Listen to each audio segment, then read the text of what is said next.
हो हानके पडे, आता तर तुम्हाला गिफ्ट घ्यावंच लागतंय. घ्या, रोख रक्कम 50,000 रुपये.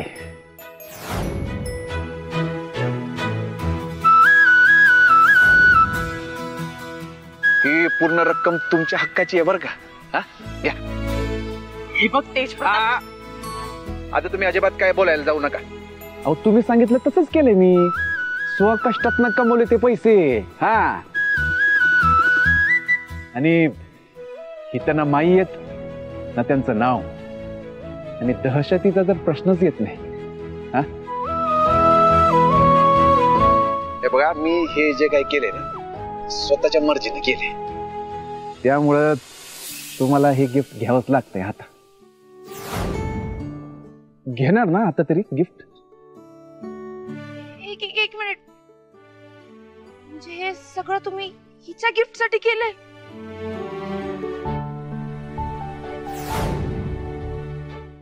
अगं गप्पू, तुझ्यासाठी जीवावर खेळलेत ते स्वतःच्या. नशिबानेच. ठरलं तर मग 1 मिनिट द्या, मी गाडी काढतो, आपण लगेच गिफ्ट घ्यायला जाऊ. हानकी बडी, मी तुम्हाला शब्द दिला होता ना, आपला शब्द म्हणजे परमनंट मार्ग असतोय बरं का. चला वाट बघतोय, या. हा या.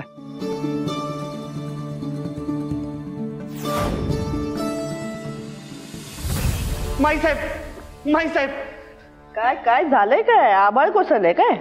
हा म्हणजे तसंच काहीतरी झालंय. या वर्षीच्या आपल्या गावच्या जत्रेत आहे ना, एक पैंजीचा गेम होता. म्हणजे आपल्या जीवावर उदार होऊन लावलेली पैंज. काय तर म्हणे अंगाला आग लावायची आणि पाण्यात उडी मारायची. असं कुठं असतं का? मग जालिंदर, त्यात काय एवढं? जत्रा आहे, जत्रा म्हणली की असे खेळ असतात. डेअरिंगवाले खेळ दाखवून लोकांना आकर्षित केलं जातं.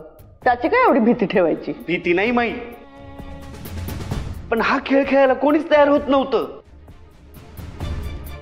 पण माई,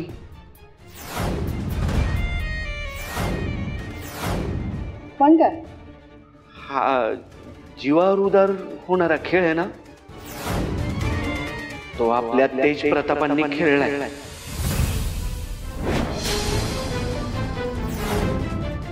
काय? तेज प्रतापांना? कुठे आहेत ते? त्यांना लागलं नाही ना? काही झालं नाही ना? एक काम करा, त्यांना फोन करा. फोन करा आत्ताच्या आत्ता. नाहीतर एक काम करा, ड्रायव्हरला गाडी काढायला सांगा, आपण आत्ता लगेच जाऊया त्यांच्याकडे. माई माई, तेज प्रताप सुखरूप आहेत. माई, तेज प्रताप बरे आहेत, काही झालं नाहीये त्यांना.